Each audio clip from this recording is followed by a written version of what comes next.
যে স্বৈরাচারী শাসক শেখ হাসিনার পতনের আন্দোলন, সে আন্দোলন সফল হয়েছে। এখন সফল হওয়ার পর আমরা অবশ্য ভাবিনি যে এত দ্রুত নেতৃত্বের ক্রেডিট নেওয়ার জন্য সবাই উঠে পড়ে লাগবে। সেটা লেগেছে বেসিক্যালি দুটো কারণে। কিভাবে? এক নম্বর কারণ হলো এই সরকার স্টুডেন্টদের কয়েকজনকে উপদেষ্টা বানিয়েছে, মানে মন্ত্রী বানিয়েছে বলা যায়। তো তাদের মন্ত্রী বানানোর ফলে অন্যান্যদের মধ্যে লোভ তৈরি হয়েছে যে আমিও তো মন্ত্রী হতে পারতাম, আমারও তো ত্যাগ তার চেয়ে কোনো অংশে কম না। এই যে ব্যাপারটা, এটাকে যখন তারা কোনো সমাধান না পেয়েছে তখন তারা একটা চোরাগুলিতে ঢুকে গেছে।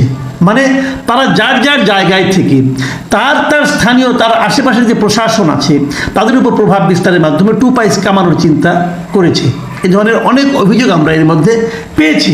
প্রশাসনে বিভিন্ন জায়গায় আইন শৃঙ্খলা রক্ষা বাহিনীর কাছে ছাত্রদের মানে ওই সমন্বয়ক পরিচয় দিয়ে তারা কিন্তু এগুলো করেছে। এমনকি অনেক জায়গায় আমরা এমনও দেখেছি যে সমন্বয়কদের নিয়ে নানা রকম ট্রল আমরা সোশ্যাল মিডিয়ায় দেখেছি, তাদের নিয়ে হাসাহাসি, নানা রকম ব্যঙ্গ বিদ্রুপ, সেটাও দেখেছি। কিন্তু মূল কারণটা কি? মূল কারণটা ছিল নেতৃত্ব। তারা দেখেছে নেতৃত্বে থাকতে পারলে একটা বাড়তি সুবিধা পাওয়া যায়। আমি সমন্বয়ক, এই কথাটা কিন্তু গত 6 মাসে বাংলাদেশের খুব গুরুত্বপূর্ণ একটা বাক্য। এই কথাটা যারা বলতে পেরেছে তারা কিন্তু আলাদা একটা সম্মান অথবা ভয় মানুষের কাছ থেকে পেয়েছে। কাজেই এই নেতা হওয়ার জন্য শেষ পর্যন্ত কী করা হয়েছে?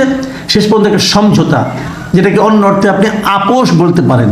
মূল বক্তব্যটা হচ্ছে যে এই বিপ্লব বলেন, এই আন্দোলন বলেন, এটা আমাদের ক্রিয়েশন। আর এই দেশের যারা ছিল তারা সব দুধ ভাত, মানে আমার নেতৃত্ব হয়েছে, আমি করেছি। তাহলে কি আপনি কি মনে করেন ভাই শেখ হাসিনার মতো একজন স্বৈরাচারী শাসককে এই কয়েকজন ছাত্র মিলে ফেলে দিল? বিষয়টা এত সহজ না, এত সহজ না, বিষয়টা এত সহজ না। শেখ হাসিনাকে ফেলে দিয়েছে দেশের জনগণ। এদেশের জনগণ তাদের মনে এই হাসিনা সরকারের বিরুদ্ধে যে তীব্র ক্ষোভ, পুঞ্জীভূত যে ক্ষোভ ছিল, সেই ক্ষোভের কারণে তার পতন ঘটেছে। পতন ঘটার সময় সামনের সারিতে এই ছাত্ররা ছিল, তাদের একটা আন্দোলন তখন চলছিল বলে। এইভাবে জিনিসটা দেখলে আপনি সঠিক সমাধানে পৌঁছতে পারবেন।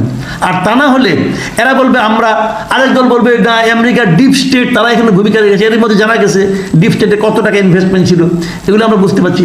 এইগুলো সবই সক্রিয় ছিল, কিন্তু মূল শক্তিটা ছিল জনগণ। কিন্তু এখন জনগণ নাই।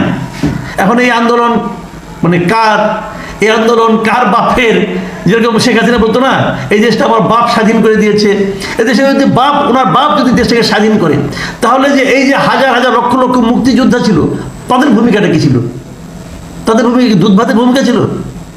তারা কি করে? তারা যে জান দিয়ে দিল, জীবন দিয়ে দিল, ওই ভূমিকার কোনো মূল্য নাই? ওরা হয়তো বলেন 30 লক্ষ লোক শহীদ হয়েছে, 3 লক্ষ মা বোন ইজ্জত দিয়েছে, এটার কোনো মূল্য নাই? মূল্য সবগুলির আছে। হ্যাঁ, উনি নেতা ছিলেন, নেতা হিসেবে ওনার যা প্রাপ্য অবশ্যই পাবেন। কিন্তু যদি ওনার কন্যা যেভাবে বলতেন এই দেশটা আমার বাবা স্বাধীন করে দিয়েছে, এই দেশটা আমার বাবা দিয়েছে, বাবা তৈরি করেছে, এগুলো কথা বললে মানুষ বিরক্ত হয়। ঠিক একই রকম এদেরও বলতে শুনছি, এদের অ্যাটিচিউড অনেক এরকম যে আপনারা তো এত বছর পারেন নাই, আপনারা তো 16 বছর কিছু করতে পারেন না, পলিটিক্যাল লিডাররা, আমরা করে দেখিয়ে দিয়েছি।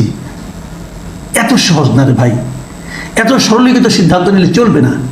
এবং এই জন্যই বোধ করি, এরই প্রতিবাদ হিসেবে মনে হয় আপনাদের নিশ্চয়ই খেয়াল আছে এবার যে 21শে পদক দিয়েছিল, যে 21শে পদকের যে অনুষ্ঠানটা হয়, সেখানে সংস্কৃতি ও শিক্ষায় পদক পেয়েছিলেন কে? ডক্টর শহীদুল আলম। শহীদুল আলম কিন্তু আলোকচিত্র শিল্পী হিসেবে খুবই বিখ্যাত। উনি কিন্তু হাসিনা আমলে জেলে কেটেছেন এই ওনার স্বাধীন বক্তব্য দেওয়ার জন্য। উনি দেখিয়ে দিয়েছেন যে আসলে গড্ডালিকা প্রবাহে কীভাবে গা না ভাসিয়েও নিজের মতামতটা প্রকাশ করা যায়। উনি সেখানে হাজির হয়েছিলেন এবার। এবং উনি যেহেতু পুরস্কার পেয়েছেন, ডক্টর ইউনূসের কাছ থেকে পুরস্কার নিয়েছেন, পুরস্কার নেওয়ার সময় একটা নীল পাঞ্জাবি গলায় মাফলার পরে কিন্তু পুরস্কার নিতে গিয়েছেন। এবং যখন উনি পুরস্কার নিতে যাচ্ছেন, সমস্ত দর্শক দেখেছে যে ওনার পাঞ্জাবির পেছনে সুন্দর করে একটা জিনিস লেখা আছে। সেই লেখাটা কি? সেই লেখাটা হলো এই বিপ্লব কারো বাপের না। মানে এই বিপ্লবের একক কোনো দাবিদার নেই, থাকা উচিত না। এই বিপ্লব তাহলে কার? এই বিপ্লব সমগ্র জাতির। কেবল তাই নয়, উনি আরেকটা জিনিস দেখেছেন। উনি যখন সেখানে যান, ওনারা যে পাঞ্জাবির উপরে গিয়েছিলেন, পেছনেও লেখাটা ছিল, সামনে কি লেখা ছিল? সামনে একটা ছবি ছিল, সেই বিতর্কিত ছবিটা, যে ছবিটাতে বিতর্কিত নয় কিন্তু বিতর্কিত করা হয়েছিল, যে ছবিটা নাকি পাঠ্যপুস্তকের ব্যাক পেজে ছাপা হয়েছিল, একটা ফুলের গাছের মতো ছবি একটা, সেই ছবিতে কয়েকটা পাতা ছিল, সেই পাতাতে বিভিন্ন ধর্মের নাম লেখা ছিল, ইসলাম, হিন্দু, খ্রিস্টান, বৌদ্ধ, এবং আরেকটা পাতার মধ্যে লেখা ছিল আদিবাসী, এবং তার উপরে একটা ক্যাপশনের মধ্যে ছিল যে পাতা ছেঁড়া নিষেধ। এই যে পাতা ছেঁড়া নিষেধ লেখাটা ছিল, এটা যে কত বড় একটা অর্থ বহন করে, এবং এই ছবিতে কত মানে ছোট বাচ্চাদের জন্য কত শিক্ষণীয় ছিল, এবং সেই জিনিসটা কিন্তু একটা প্রতিক্রিয়াশীল গোষ্ঠী মানতে পারে নাই। তারা শিক্ষা বোর্ডের সামনে যে আন্দোলন করেছে, মারামারি করেছে, এবং আমাদের ভীতু সরকার এই প্রতিক্রিয়াশীলদের প্রতিক্রিয়ায় ভয় পেয়ে সেই ছবিটা চেঞ্জ করে দিয়েছে। তারা চেঞ্জ করে দিয়েছে বইয়ের পৃষ্ঠা থেকে। ডক্টর শহীদুল আলম তার বুকের মধ্যে সেই ছবিটা লাগিয়ে পুরো জাতির বুকে সেই ছবিটাকে ঢুকিয়ে দিয়েছেন।